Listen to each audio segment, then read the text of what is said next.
to help small processors with expansion. But there's been a big challenge, and it's a familiar one. Nicole Neeser with the Minnesota Department of Agriculture says as she's been reaching out to processors, she keeps hearing a similar refrain. We just can't find people to work. And that's why Dave Endicott, a dean at one of Minnesota's community and technical colleges, is developing a new certificate program at the school. My colleagues laugh. They call me the dean of meat cutting jokingly, or maybe I've called myself that. I'm not sure. The program is supported in part by $150,000 in state funds. He says part of the challenge of attracting people to this line of work is wages can start around $12 to $15 an hour. But what we're hearing is if they do get this certificate that we're going to be offering, they will be able to move into more of kind of a journeyman type wage. Something like $25 to $30 an hour, he says. Another college in the state system is also developing a similar program. Both are slated to launch next fall. In St. Paul, Minnesota, I'm Breacha Green for Marketplace. And I'm David Brancaccio in New York. You're listening to the Marketplace Morning Report. We're from APM, American Public Media. Wayne Hogan of the Terrell Hogan Personal Injury and Wrongful Death Law Firm. When people are hurt through no fault of their own, answering who, what, when, where, why, and how is critical to proving the truth.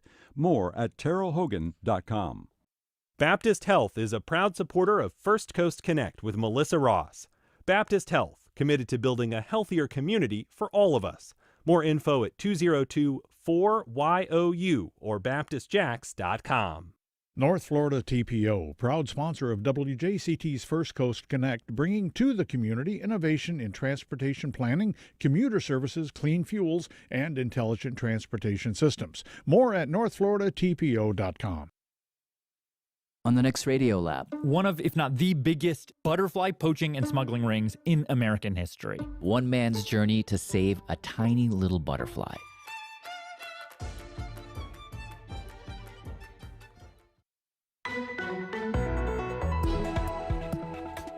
Local activists say it's time for the city to restore curbside recycling.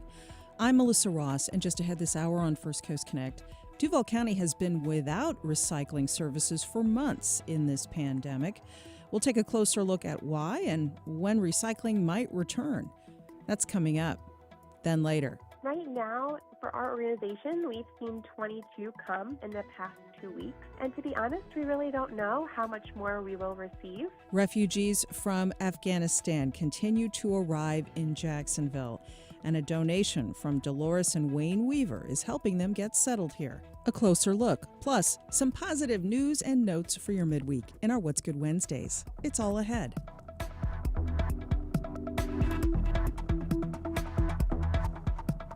After the day's news. Live from NPR News in Washington, I'm Corva Coleman. More than 800,000 people have perished of COVID-19 in the U.S. since the start of the pandemic. The death toll rose as new infections from the coronavirus continue to surge in the U.S., straining healthcare systems. Despite the prevalence of COVID vaccines, more people died from the disease this year than in 2020. NPR's Rob Stein says the death toll rose because not enough Americans got vaccinated. Then there's the virus itself, which turned out to be far more unpredictable and formidable than anyone thought. Every time we thought we had it licked, another even more threatening variant erupted. First the incredibly contagious Delta, and then, before we could even catch our breath, Omicron, the best variant yet at sneaking around our immune systems. NPR's Rob Stein reporting. President Biden travels to Kentucky today to take stock of the damage from last Friday's deadly tornadoes. 88 people died in the storms across 5 states, all of 14 of them in Kentucky. NPR's David Shaper is in Mayfield, Kentucky, where the search and rescue effort continues. Utility crews here are gradually restoring electricity and water service to the buildings that are still here, while heavy equipment moves in to remove massive piles of debris. 73-year-old Howard Smith, a lifelong resident of Mayfield, tears up when looking at the incredible scope of devastation and wonders how the city will rebuild. It will take a long time. I don't think people my age will see it back like it was. I hope so, but I don't think they will. I hope my grandkids see it back, but I think it's going to take a while to get it done, really. The first challenge is finding homes for those here who have lost theirs. David Shaper, NPR News in Mayfield, Kentucky. Former Minneapolis police officer Derek Chauvin is expected to plead guilty today in a federal civil rights case brought after last year's killing of George Floyd. Matt Sepik of Minnesota Public Radio reports Chauvin is currently serving a prison sentence of more than 20 years for Floyd's murder. Chauvin is serving a 22-and-a-half-year sentence after jurors convicted him in April of state murder and manslaughter charges. Then in May, federal prosecutors charged him with violating Floyd's civil rights by using excessive force. As Floyd lay handcuffed face down, Chauvin is seen on video pressing his knee into Floyd's neck for more than 9 minutes, even after he lost consciousness.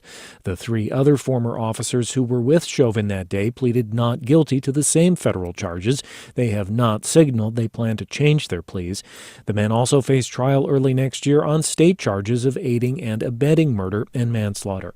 For NPR News, I'm Matt Sepik in Minneapolis. Floyd's murder sparked nationwide protests over police brutality and racial justice. You're listening to NPR News. And the time is now 4 minutes after 9. This is WJCT News 89.9 in Jacksonville. Good morning. I'm Michelle Corum. If you're one of the estimated 110 million Americans planning a trip over the upcoming holidays, best to give yourself plenty of time to get where you're going. WJCT News' Sid Hoskinson explains. Analysts with AAA Auto Club expect nearly 6 million Floridians to go at least 50 miles from home between Thursday, December 23rd and Sunday, January 2nd. Nearly all of them will drive, while around 300,000 will go by air, and some 200,000 will take a bus, a train, or a ship. That's 1.5 million, or 35% more Floridians than took a trip last year. Florida is also home to 4 of AAA's top 10 holiday travel destinations.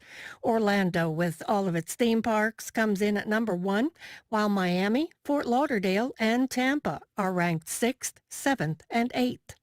Folks planning trips outside the U.S. are urged to pay careful attention to COVID travel requirements since some of those rules have changed recently. Sid Hoskinson, WJCT News 89.9. And the temperature here in Jacksonville, 64 degrees right now. It's 60 in Brunswick, Georgia.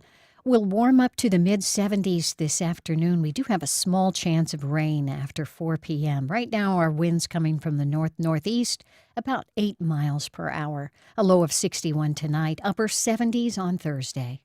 NPR comes from NPR stations. Other contributors include Autism Speaks. Autism Speaks is working to create a world where all people with autism can reach their full potential. Learn more at autismspeaks.org. And the listeners who support this NPR station.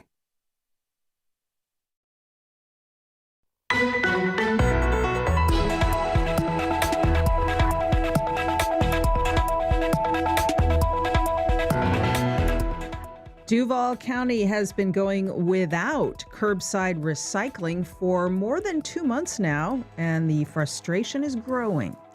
Good morning. We're live from Studio 5. I'm Alyssa Ross, and this is First Coast Connect. Thanks for listening. And just ahead this hour, we'll tell you why activists are rallying today outside City Hall, calling for recycling to start back up again at your curbside. Are you frustrated by this? Well, give us a call. It's 549-2937. Then later, we'll tell you how a big donation from Dolores and Wayne Weaver is helping resettle Afghan refugees here. Plus, some more good news and notes for your Wednesday. All of that and more ahead. But first this morning, protesters say they'll rally outside Jacksonville City Hall this afternoon, demanding a return to curbside recycling. Now, the city has been going without recycling services for more than 2 months now. Like many other American cities, the pandemic has caused a worker shortage, and it's forced Mayor Lenny Curry's administration to make some tough decisions. Basically, in order to make sure your trash keeps getting picked up, the Curry administration says they had to put a pause on recycling. That has caused a lot of angst and anger and frustration out there. Now, people committed to recycling have been taking their items to drop off points, but a lot of this stuff is going into the landfill. Keep in mind, there's only one landfill, one major one in the city. So how is the lack of recycling affecting Duval County? When could it possibly return?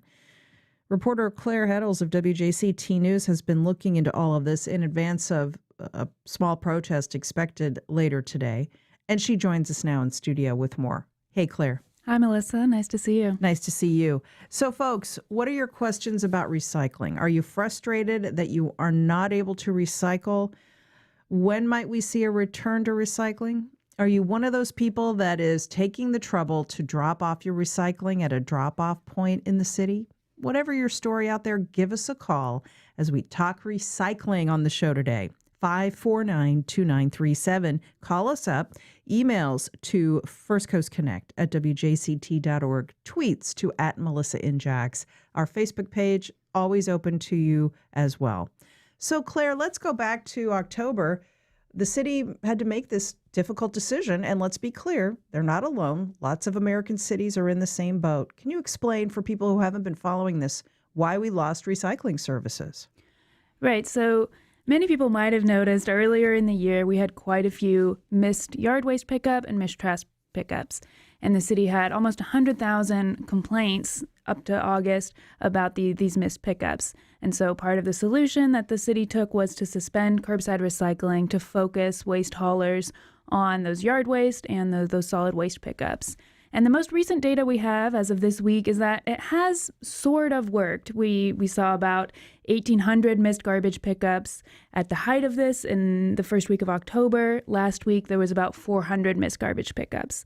So that's still missed pickups, but it is a pretty significant improvement since the height of the missed pickups in the beginning of October. And the reason for all of this is it's been hard for the city to get enough people to do the work of picking up trash and recycling, right? That's sort of the short-term problem, is that there's been a labor shortage, and that's what we're seeing across all kinds of different sectors in the market. And the city has slightly increased wages, but these qualified truck drivers could get higher paying jobs with delivery companies and other sorts of positions, even with some of these wage increases. So part of it is the labor shortage. The city told me today that's what they think is still keeping the city from being able to bring curbside recycling back. But the more long-term issue in the city is that we only have one landfill. And so hauling things for waste haulers is pretty inefficient. About a decade ago, we had 4 in Jacksonville. As they filled up, now we have just 1. And a lot of neighbors don't want a landfill or a transfer site in their neighborhood. So it's been difficult to solve that issue. This is going to bedevil whoever the next mayor is, that's for sure, even if the short-term problems get solved. What are your questions about recycling? A protest today at City Hall to demand the return of recycling in Duval. Give us a call, 549-2937. So, Claire, this is a particularly bad time of year to be without curbside recycling. It's the holidays, lots of packages coming in the mail, lots of wrapping paper, lots of plastic. People are still ordering a lot of takeout due to the pandemic. There's a lot of stuff that people would like to recycle that unless they're willing to go to a drop-off point, they can't, right?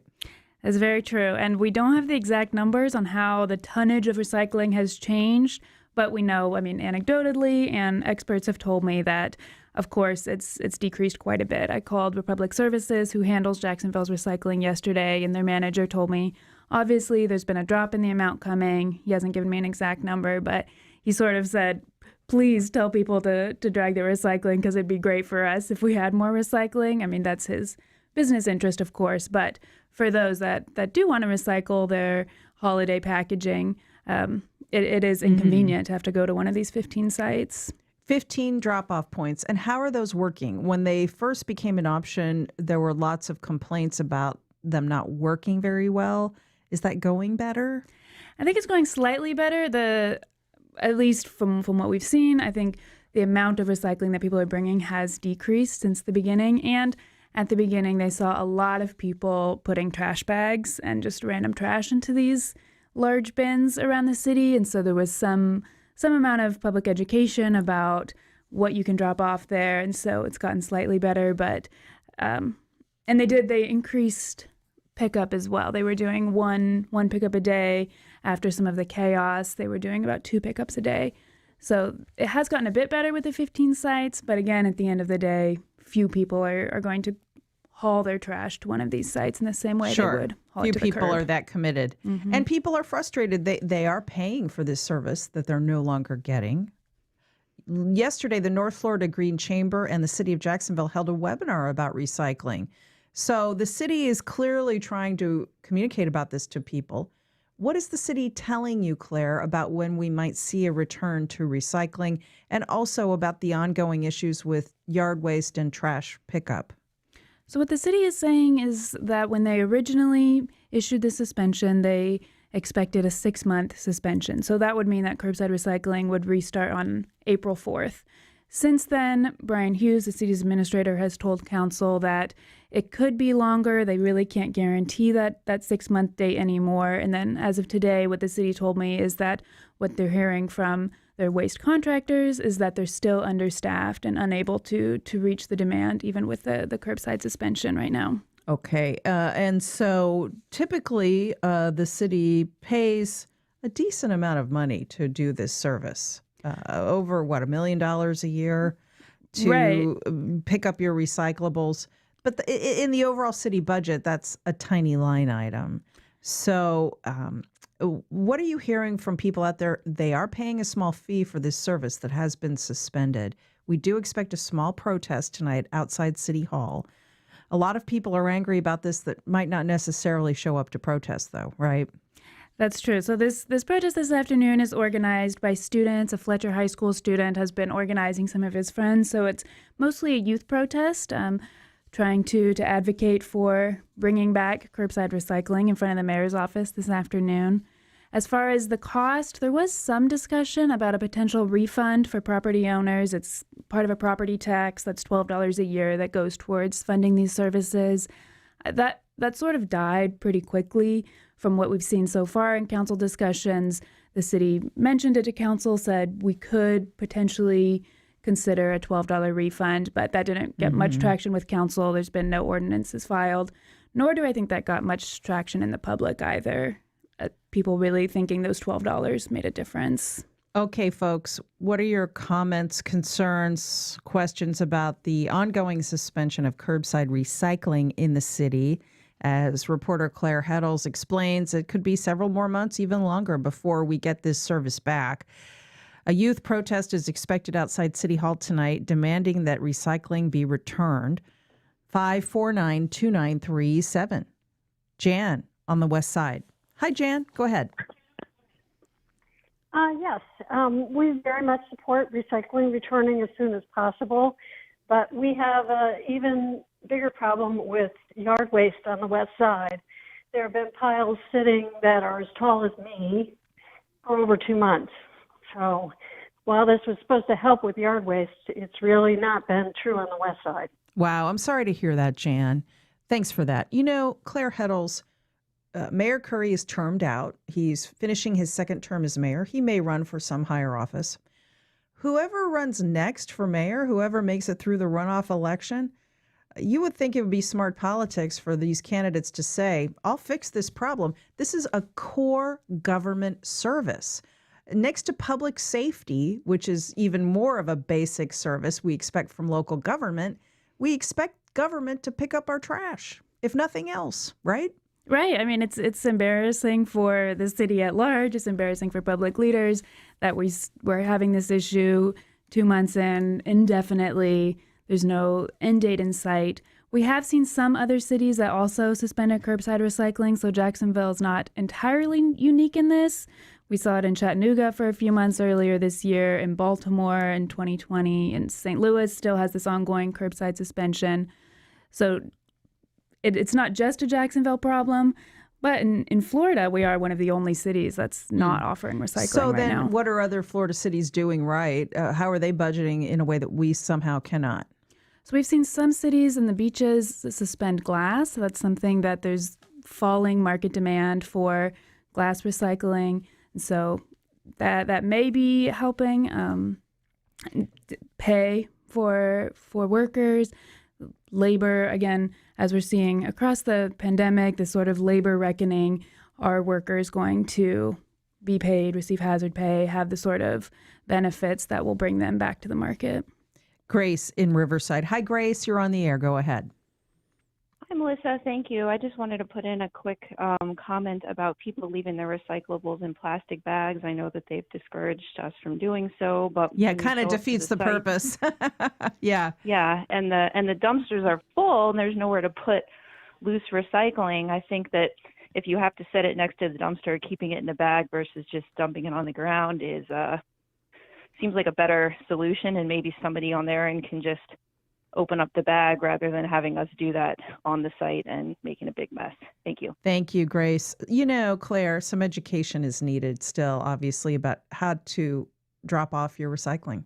That's true. I went to the Recycling Processing Center in Jacksonville a couple months ago to chat with them and learn a bit more about what actually happens. And things in plastic bags do get thrown out. He said it's always better to throw it out than risk contaminating a full load of recycling.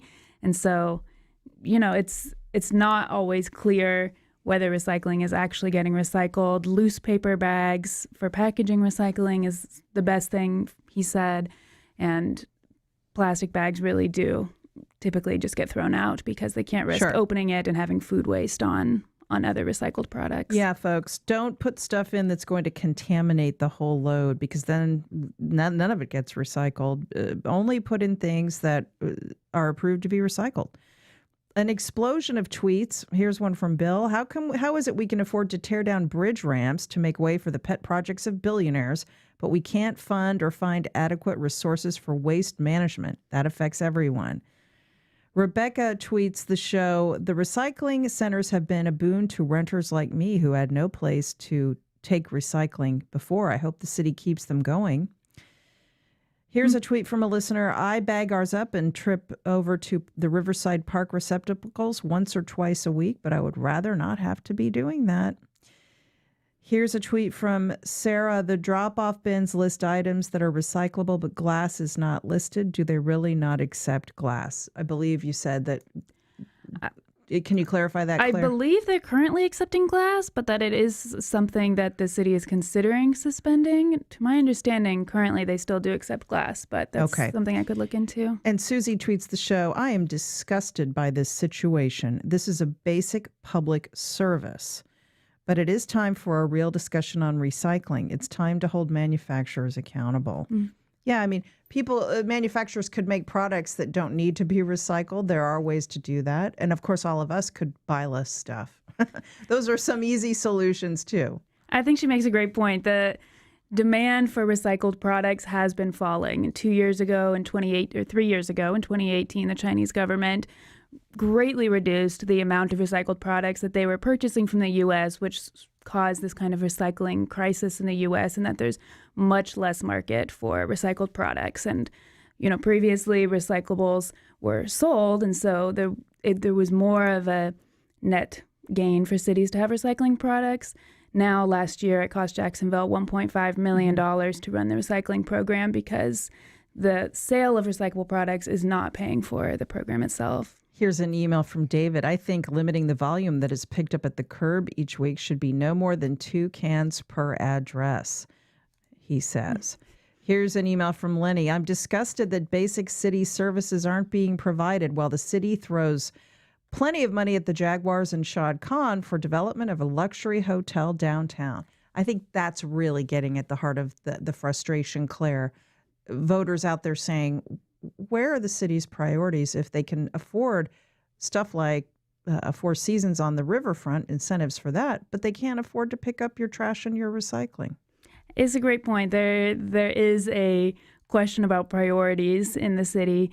If indeed it is the labor shortage, then we could raise wages and maybe that would solve the issue. And we do have all of this money going into subsidizing private development in the city. Mm-hmm. So is increasing wages for waste haulers a better use of that money? Right.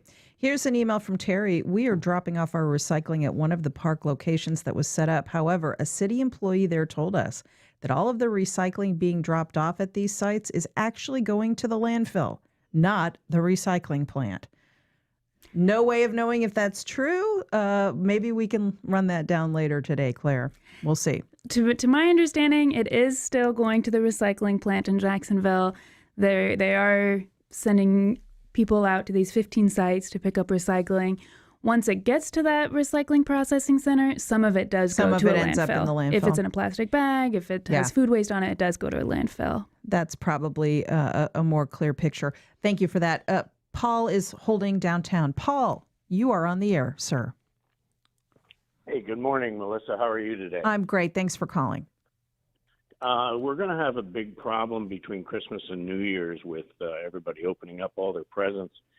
And the city could set up sites like across the street from the convention center and put the large dumpsters there and have an employee that helps people unload their cardboard, which is going to be a major product that we're going to have going to the landfills. Right now, heavy cardboard is at an all-time high, and so the city could maybe make some money on it, but at least not going to the landfill. Great points from Paul. Thanks for that call. Lots of calls. Let's go to Michael in Jack's Beach. Michael, you're on the air now. Hi, Michael. Hi, how you doing?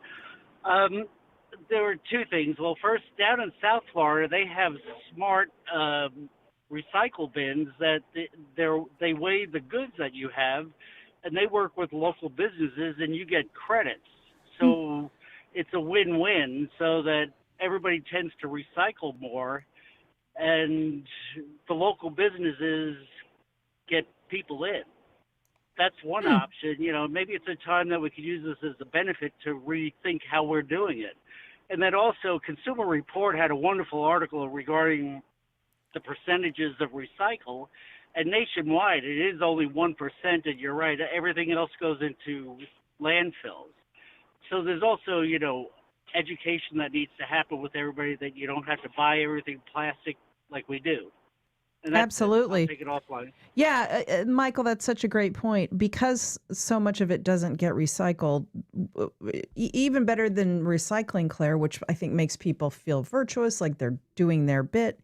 Even better than recycling is not buying the products in the first place that need to be recycled, or at least buying less of them. If you can. There are things you can do. You can take cloth bags to the grocery store. That's one easy thing that anyone can do. And there are other options. Right. And I mean, in the long run, I think there's also a level of corporate responsibility for the environmental impact of our consumption culture. And so in some ways, recycling could be a way of individualizing the problem that really is more driven by corporations and a systemic issue. Ultimately, it's on them. You're right. We can do our part, but you're right. Ultimately, it's on corporate America. Janelle on Facebook says, we need a public advocate like other cities have done. So we have someone to help us hold our officials accountable when they fail to act on behalf of the public.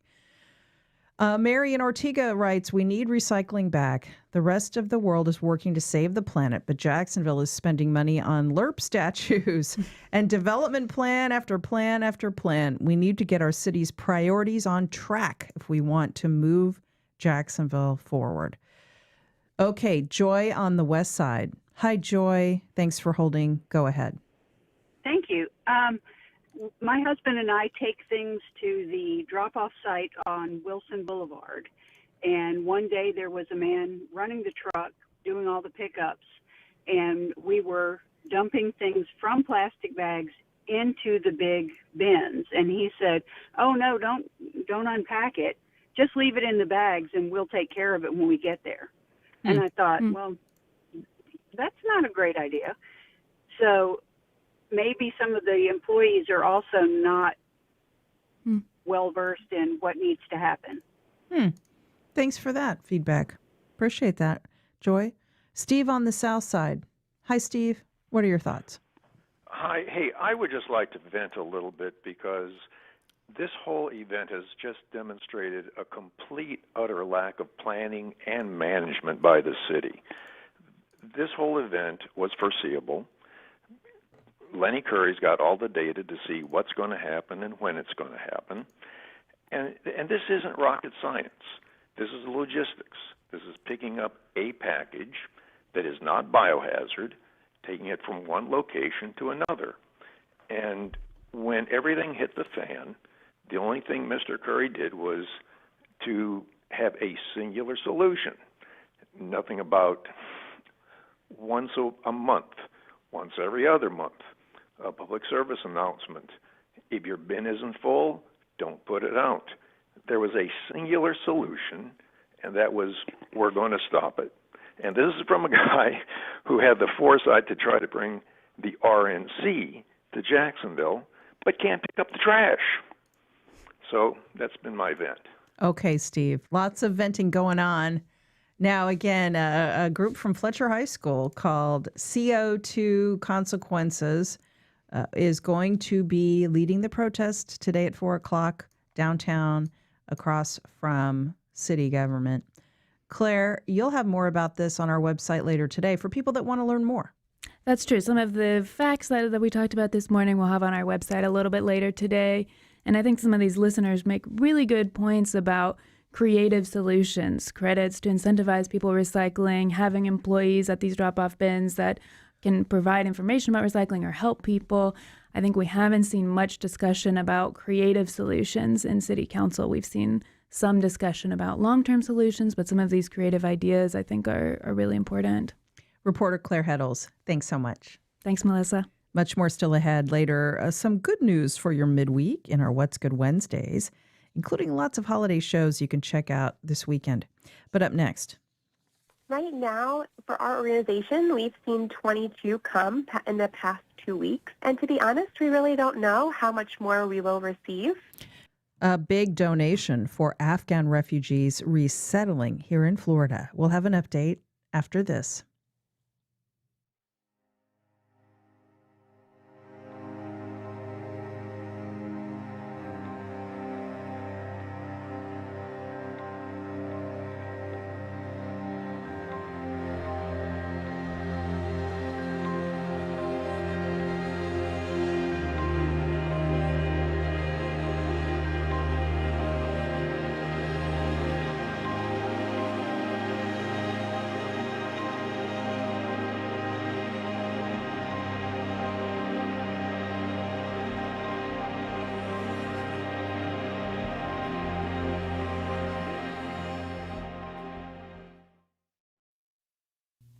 The latest wellness trends, helpful or harmful?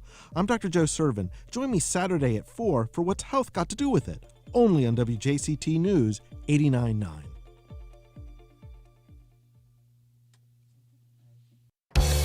The Jacksonville Music Experience from WJCT Public Media is your ticket to the local scene. Music reviews, curated playlists, music history, concert recommendations, profiles of local artists, and more. Turn your ear on the beautiful noise emerging from Northeast Florida and learn more about the local artist whose music is reverberating across the country. Visit jaxmusic.org to play it local and play it loud.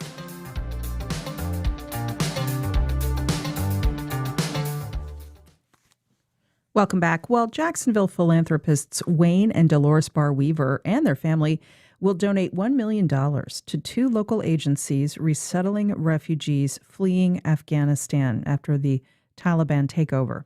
The Weavers and their kids and grandkids are making combined family gifts of $500,000 each to Catholic Charities Jacksonville and Lutheran Social Services of Northeast Florida. These funds will help about 400 refugees become self-sufficient. For more on the refugees coming to town, I spoke over the summer with Laura Cook. Cook heads up the refugee resettlement effort at Lutheran Social Services. Here's that conversation. Laura, it's good to talk to you. So tell us, how many refugees from Afghanistan have come to Jacksonville so far, and how many more can we expect?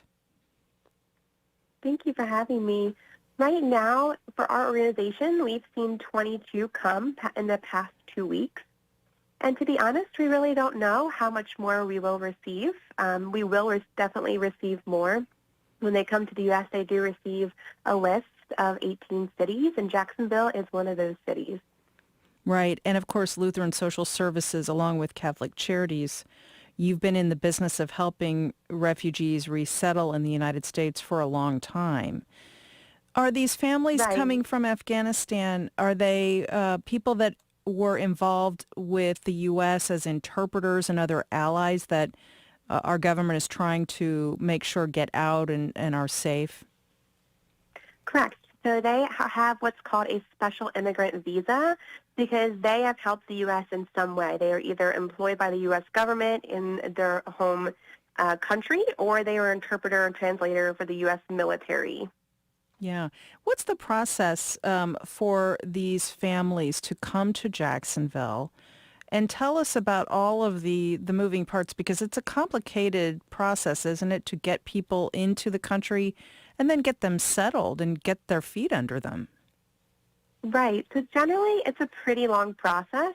And because we're a resettlement agency, our expertise is really once they get here. So we don't do anything with international processing.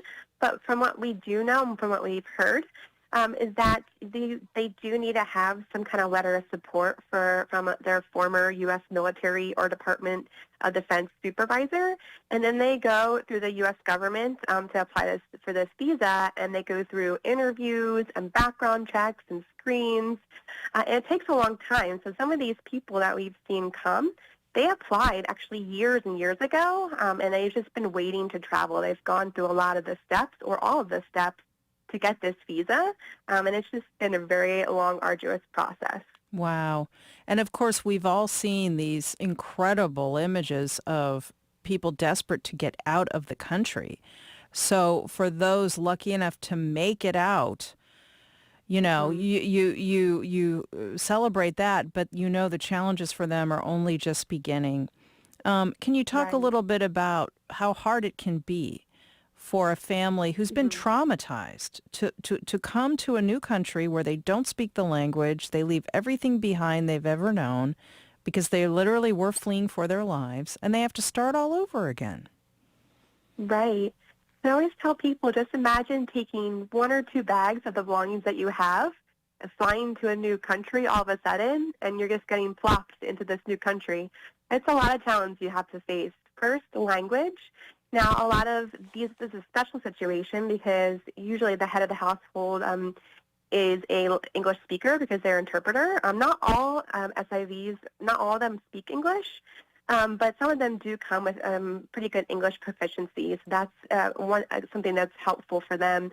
But their kids or their other spouse might not speak as good as English, but we have a lot of services to help them. You know, other challenges they might face, you know, cultural challenges. It's a big culture shock to come here in the United States. We have all very different values. We have just different way of life. Our health system's different. You know, everything is different. They have to learn all about everything about living in America really fast so they can become self-sufficient, you know, and that's where LSS steps in. Like, we are here for the first 90 days. They have a caseworker, and we do cultural orientation to kind of tell them about, you know, this is what it means to live here. These are some of the values that we have. These are some of the expectations. You know, this is how our health system works. This is where you go for an emergency. This is where you access these resources. You know, we want to give them all the tools to be knowledgeable and to be able to have a successful life here. We also enroll them in different services to help them those first 90 days. They can be in English classes. We have English classes available all the way up to 5 years in the country. And then we do job orientation where we teach them expectations of employers, and we have a job placement program that can get them into jobs, and even do career laddering, find them jobs that you know, are in the fields that they're coming from or in their skill, based on their skill set. We'll enroll their kids in school. And, you know, school's hard because if you were on the run as a refugee, you might have lapsed a year in schooling, but you're getting put into the grade in school that your age corresponds. And you don't speak the language, but you're still required to take that level science class. So we also have services for them. We have after-school tutoring where we come alongside and help those refugee students be able to become successful in school. So you have, and you do what they did in that country. You have interpreters to help people navigate this country. So Right. We have about 18 languages spoken at LSS. Wow. Amazing. yeah. Now, 90 days. Within 3 months, these families are expected to be at least somewhat self-sufficient. Correct. That is a high, steep hill to climb. It is. And then, It is. you know, even going beyond the immediate needs that you help meet, these families are going to be suffering from trauma, PTSD. What about support for that? Right. That's a really great question because they have gone through a history and a past that really not a lot of us could ever begin to comprehend.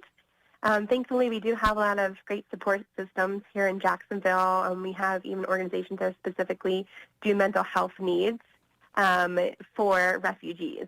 So we do have a good support system here in the Jacksonville area, which we're very thankful for. Can you let folks know what they can do right now to help your efforts settling these refugees and others that you work with? Great. The one thing that we do have to do is we set up an apartment for them. We find an apartment based on their family size, and then we stock their apartment with goods, with house goods and furniture. And so if we don't have donations, then unfortunately it will go onto their account and they'll have to pay for it. And we don't want to do that. So we collect donations, whether that be lightly used kitchen tables, kitchen chairs, lightly used couches. We also do collect a lot of house goods, pots, pans, plates, and sheets, and all that stuff is listed on our website, lssjax.org. And so when we have those donations, we can collect them all and set them up for set up in their apartment. So they'll be set up for success once they arrive here in the United States. Yeah. lssjax.org. You can make a monetary donation, or you can pay for specific items. I did it myself. Let me just disclose through your Amazon Smile link. I went onto that link at lssjax.org. I picked out some items that you need right now for these refugee families. I paid for a few. They automatically get shipped to LSS, Lutheran Social Services, easy as pie. So I really recommend everybody do that. And keep us posted, Laura. It's such an important effort, and you guys are doing amazing work. Laura Cook, Lutheran Social Services, helping to resettle refugees from Afghanistan. Thanks so much. Thank you.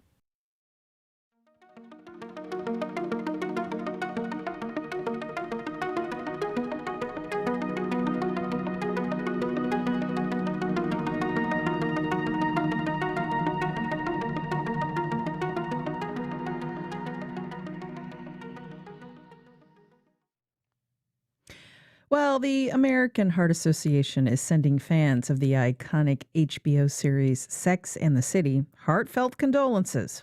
This, of course, follows the sudden death of John James Preston, or Mr. Big. Did you catch the premiere episode of the Sex and the City reboot, And Just Like That? Well, we all watched in stunned disbelief as Mr. Big died at home in the arms of his beloved Carrie, and it seemed to be after what appeared to be a heart attack. Now, the character of Mr. Big was a heart disease patient. He had had heart surgery and a prior heart attack, and it put him at higher risk for another one. He had a love of cigars. He had other risk factors like being a man, having high blood pressure, high cholesterol, etc., etc. In true Sex and the City fashion, many of us can't help but wonder, could Carrie have saved Mr. Big? Scientifically speaking, that's unclear. However, the American Heart Association does have some ideas for what you can do if a loved one in your home seems to be in distress from heart problems. Amber Wilson joins us now. She's executive director of the First Coast Market at the American Heart Association. Hey, Amber, good morning. Hey, good morning. How are you? I'm great, thanks. And it's great to talk to you about this. Of course, Mr. Big died after exercising on a Peloton, and Peloton even did an ad in response to this huge drama on the HBO series. It's got everybody talking about heart disease, particularly at the holidays. Now, your research shows that there's an uptick in cardiac events during the holiday season. Is that right?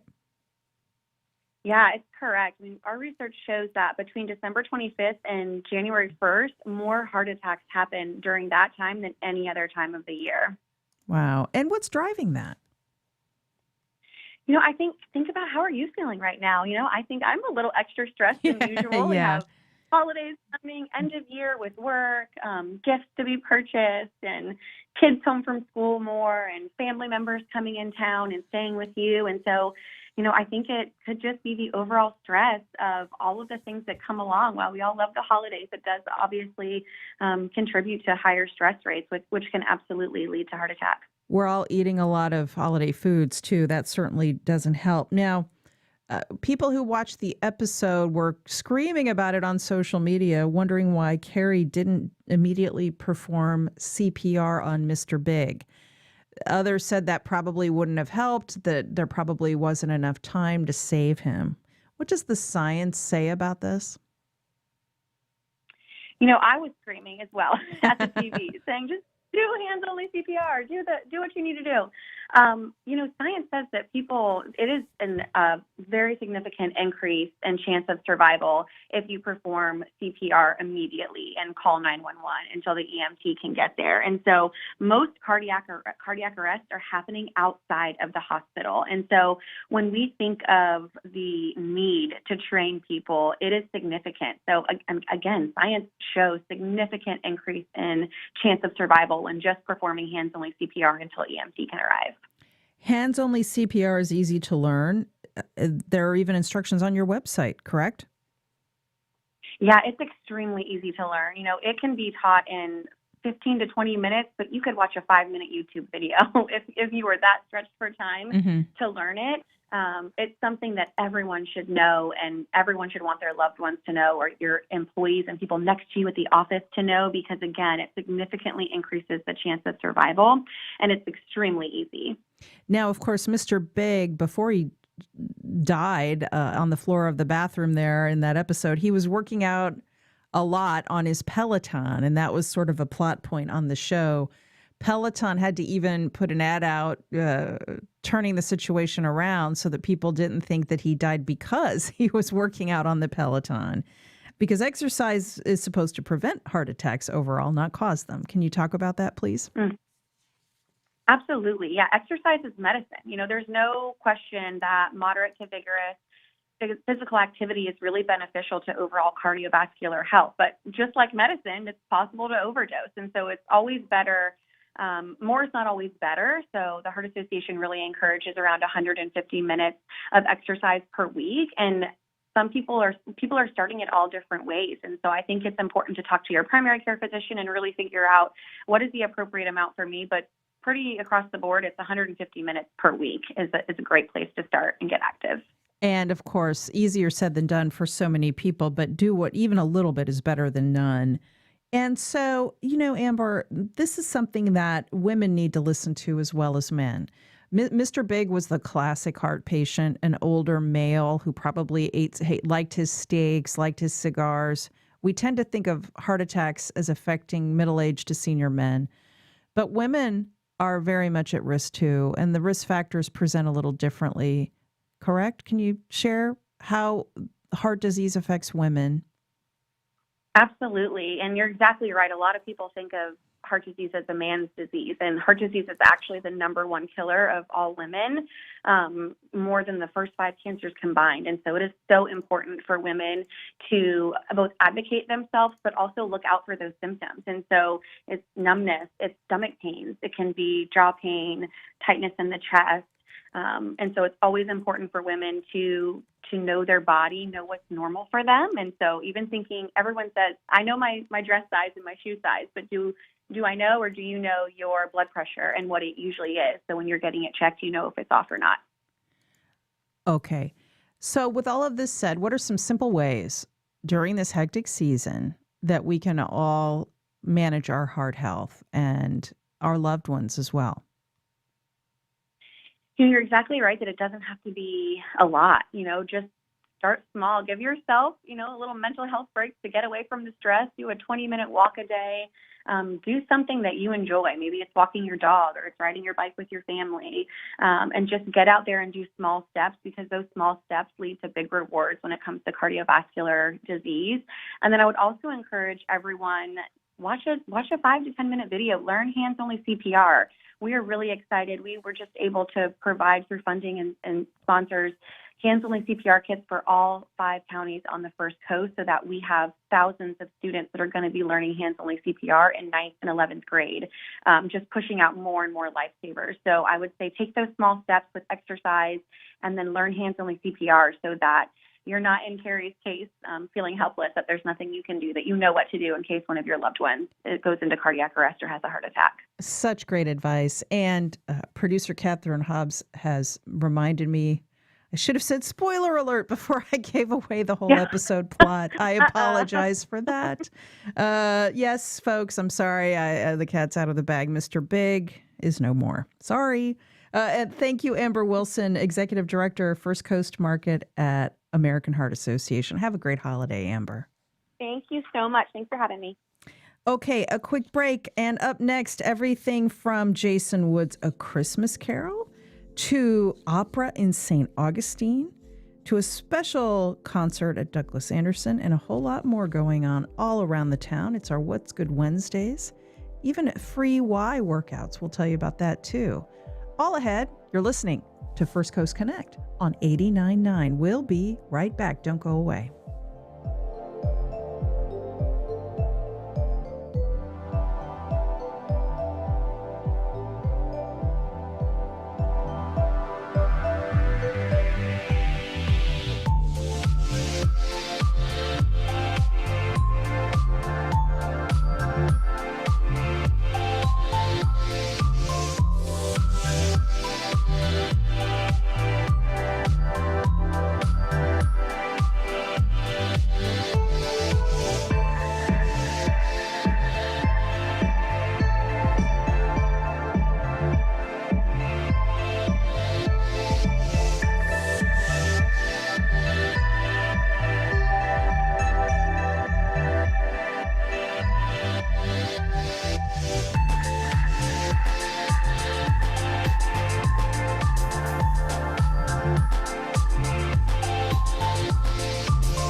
Announcing Vickers Landing at Oak Bridge, bridging retirees with an all-new Ponte Vedra Beach community, featuring new homes, a resort lifestyle, and a life plan for every stage of aging.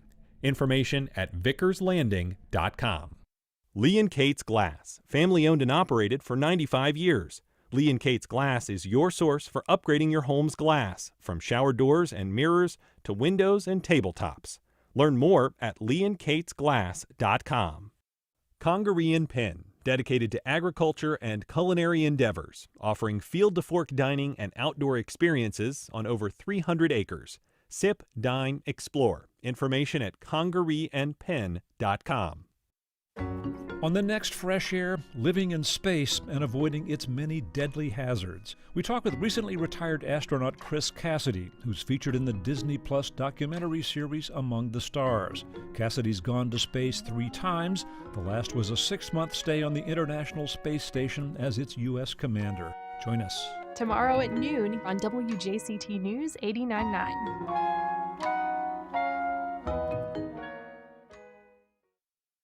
The Jacksonville Music Experience from WJCT Public Media is your ticket to the local scene. Turn up the volume on reviews, curated playlist, music history, and more at jaxmusic.org. Play it local, play it loud.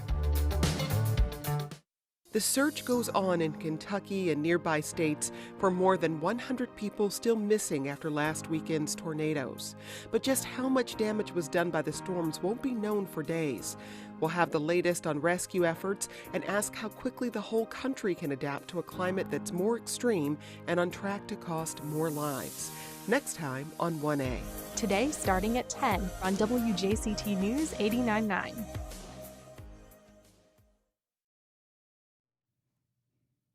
Welcome back. Well, ViStar Credit Union is spreading some cheer this holiday season with a special performance from one of today's most uniquely talented live entertainers. ViStar presents Jason Wood's A Christmas Carol, a one-man holiday storytelling experience. Now, the show is set for next Wednesday, December 22nd, outside the ViStar Tower at 76 South Laura Street in downtown Jacksonville. The performance kicks off at 6 p.m. next Wednesday night, and it is free and open to everyone. Here's a quick listen to the trailer promoting last year's show. Mr. Marley, I presume? Jacob Marley is dead. He's been dead 7 years. Uncle Michael and Uncle friends. Thousands are in need at this time of year, sir. Are there no prisons? Another idol has to So many could die. If they're going to die, they need to do it and decrease the surplus population. May you be happy in the life you have chosen. What do you want with me? Bah humbug. Yes, Jason Woods, a director, actor, composer, and writer, has been producing independent theater for the last decade. Woods recently performed in the United Solo International Theater Festival in New York, where he was awarded Best Actor. Now, as part of his upcoming one-man show, Woods will recount the story of Ebenezer Scrooge, and he transforms into many different characters as he shares his version of the Charles Dickens classic. Now, you can bring blankets and chairs for Jason Wood's performance. Hot chocolate will be provided by ViStar. Other foods and beverages available for purchase at all of the eateries in that area. Go to ViStar's Facebook page for more. But again, this is Jason Woods presenting A Christmas Carol next Wednesday night, 6 p.m., outside the ViStar Tower, downtown at 76 South Laura Street. Folks, I saw Jason Woods do this performance a few years ago when my kids were smaller. We took them. He is amazing, and I really recommend checking this out. He is such a talent, so have fun with that. And here's some more good news for your Wednesday. Plenty of amazing live shows to take in around town. Ring in the new year with live music and opera during Nights of Lights in St. Augustine. The First Coast Opera presents Verdi's La Traviata on stage at 7:30 p.m. Friday, December 31st, and 2 p.m. Sunday, January 2nd. This is at the Lewis Auditorium at Flagler College. Featuring one of the most iconic romantic and tragic scores of all time, Verdi's masterpiece contrasts spectacular party scenes with tender moments. La Traviata tells the story of the tragic love between the courtesan Violetta and the romantic Alfredo Germont. Their love threatens to shame his family when his father directly appeals to Violetta to relinquish her one chance of happiness. Her act of self-sacrifice leads to her paying the ultimate price. Now, this is a fully staged opera with a live orchestra. Tickets are available at firstcoastopera.com.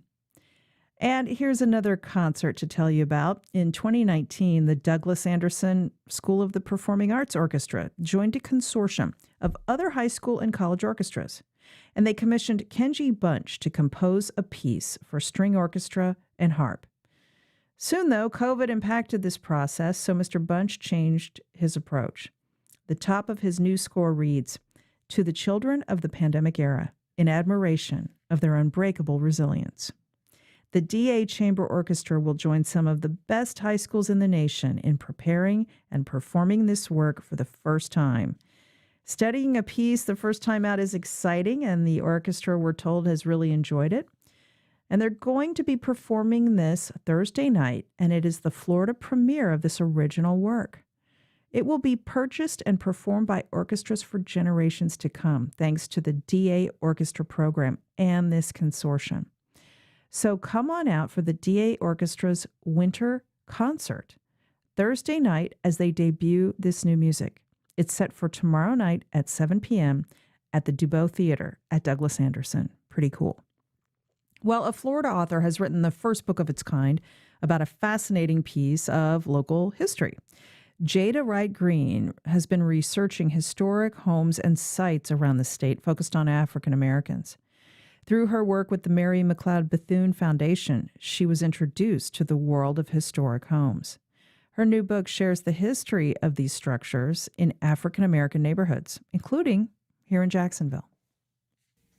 Definitely in Jacksonville. We have homes from several individuals. One of the homes is one that I actually saw a lot growing up in Jacksonville. It is the home of, it was originally owned by Bishop Henry Tooks. It's on A Street in the Sugar Hill neighborhood of Jacksonville. And Sugar Hill was an area of Jacksonville where blacks were of middle class status and had larger homes. And so as I was growing up in Jacksonville, the home at that point was owned by actually my sorority, Alpha Kappa Alpha Sorority Incorporated, the Gamma Rho Omega chapter. Pretty neat. So if you've got a local history buff in your life, pick up a copy of this new book. It's called Florida's Historic African American Homes. And one more piece of good news. How about this? For the month of December, anyone can access any First Coast YMCA branch for free on Fridays and Sundays. Need a workout? Go to any local YMCA on Friday or Sunday all this month, and you can work out for free. Pretty nice. Drop us a line if you've got some good news for our weekly menu, too. I'm Melissa Ross. This is First Coast Connect. Email us at firstcoastconnect@wjct.org, and we'll be back at 9 a.m. tomorrow. Have a great day.